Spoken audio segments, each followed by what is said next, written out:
A pedra que Drummond não viu. No meio do caminho tinha uma pedra. Tinha uma pedra no meio do caminho. Nunca me esquecerei deste acontecimento. Na vida de minhas retinas tão fatigadas, nunca me esquecerei que no meio do caminho tinha uma pedra. Tinha uma pedra no meio do caminho.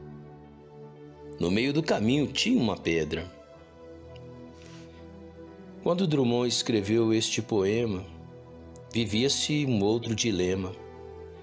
Não imaginou que existiria uma pedra, a pedra que empedram os olhos, de um olhar tão triste e perdido, de um sonho que foi esquecido. É a pedra que há no caminho do olhar, colocando uma mãe a chorar, pois vê morrendo aos poucos, num vício insano tão louco, o vício da desgraça da pedra, que empedram os olhos do filho. Queria que não houvesse mais pedras, que enterram em lápide de pedra, vidas que partem partindo, o sonho de mãe sem filho, que tropeçou na pedra e perdeu o seu brilho. Meu Deus, como eu odeio esta pedra, que destrói a vida de tantos jovens, que vagam sem vida e vão, em vão, tragando esta pedra. Na época de Carlos Drummond, só havia uma pedra. Não era essa pedra que corrói e que destrói. Ajuda-me, ó Deus, a fazer de sua pedra, que é a pedra angular, a relíquia do amor.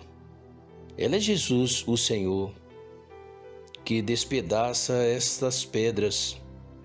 Somente o seu infinito amor, de tão forte teor, o fluxo da vida.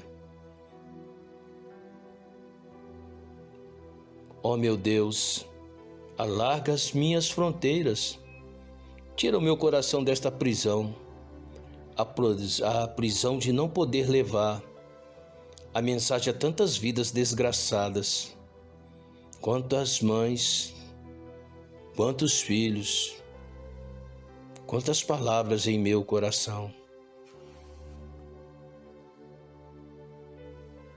Ainda ontem eu passei e vi do outro lado da sarjeta estirado, um corpo todo ensanguentado, onde os olhos empedrados, era um jovem assassinado, pelo vício aniquilado.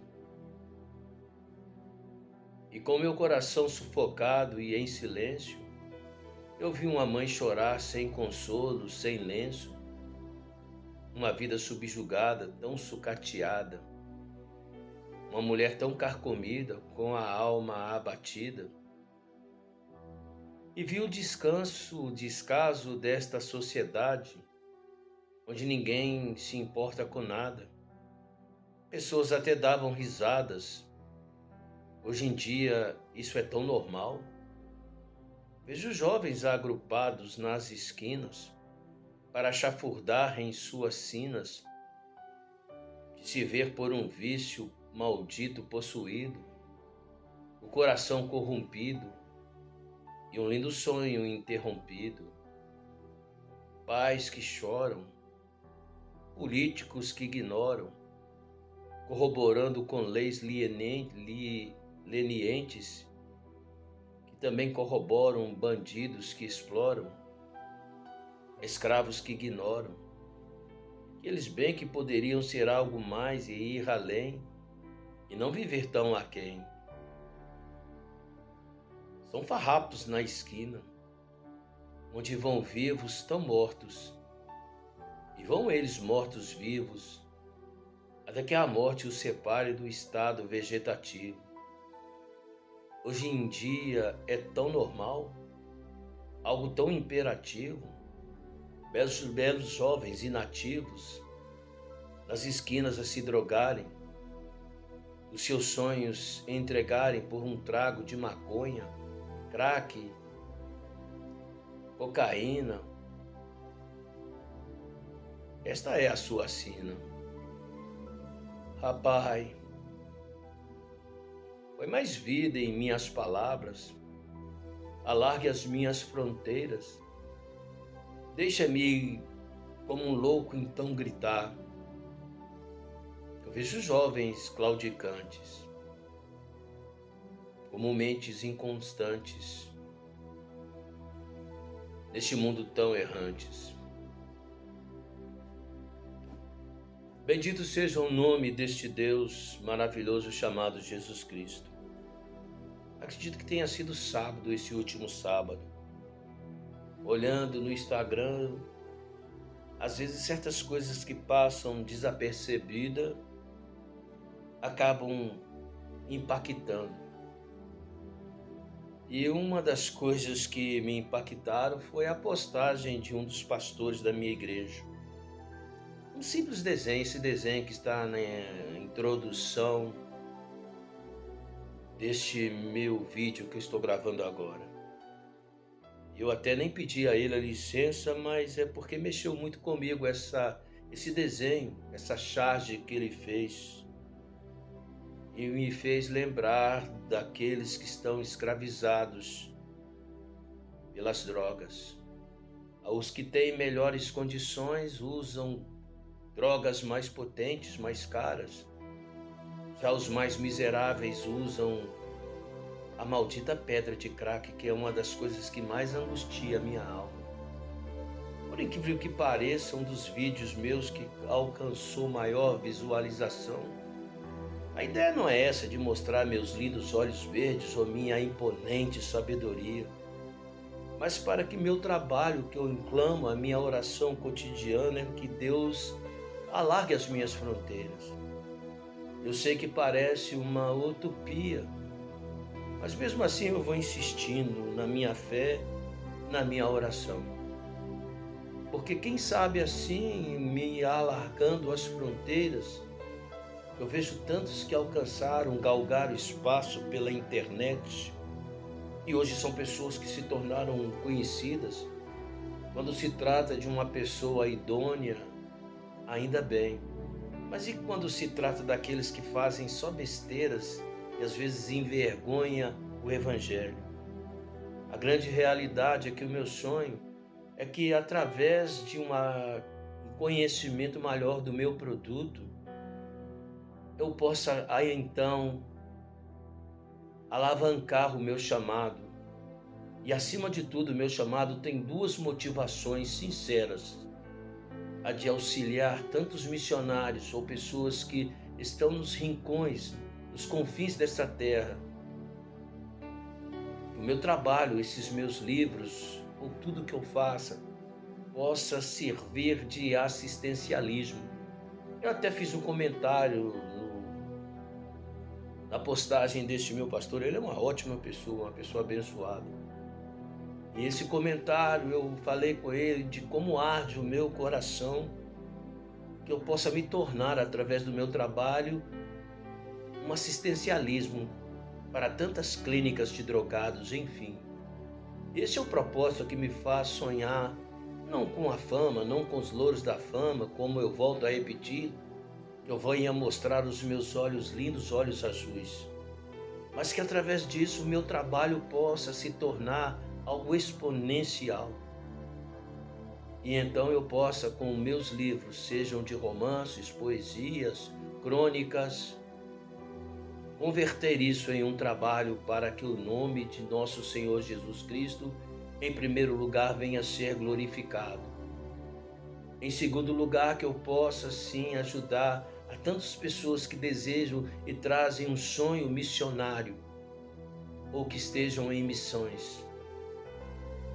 Como também ajudar tantos que sonham em abrir e às vezes vivem em condições, são pessoas sinceras, que sonham em que suas clínicas para recuperar tantos drogados. Quando eu escrevi, por que falo isso?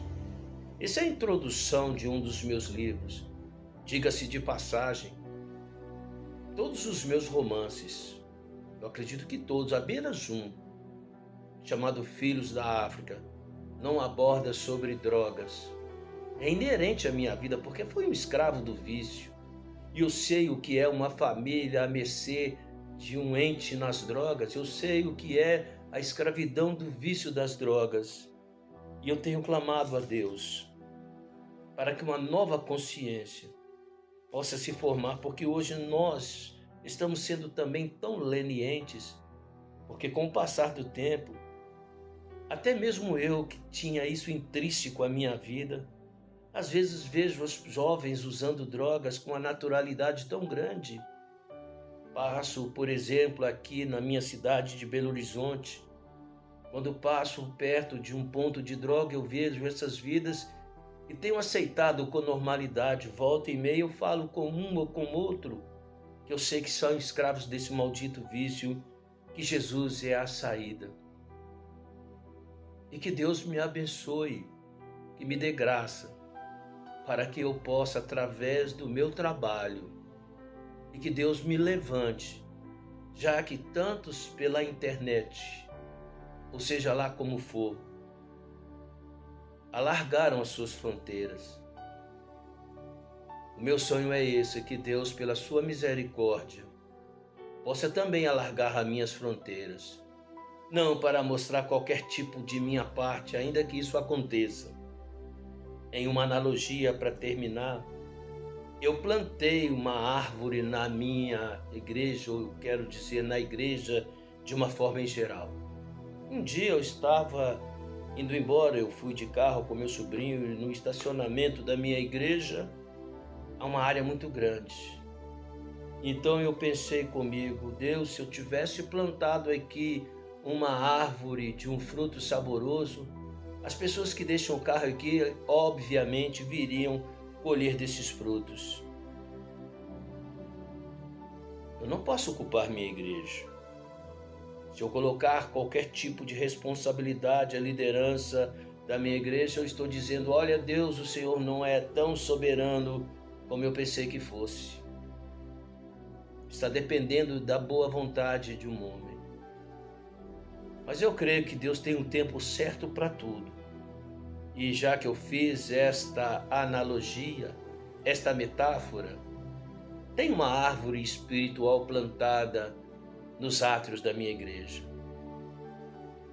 E que em nome de Jesus as pessoas comecem a colher dos seus frutos. Esqueçam de mim, mas lembrem dos frutos que a igreja estiver dando. E que as pessoas que de direito possam aproveitar que esses frutos e que Deus converta e façam com que esses frutos realmente sejam palatáveis. E enfim, para concluir, que possam comercializar esses meus frutos. Não para locupletar a igreja ou minha vida, mas para que o nome de Jesus seja glorificado e que pessoas possam ser resgatadas. Esse é o fundamento. Esse é o motivo. E é para isso que eu vim ao mundo. Bendito seja o teu nome, meu doce Deus das mãos furadas.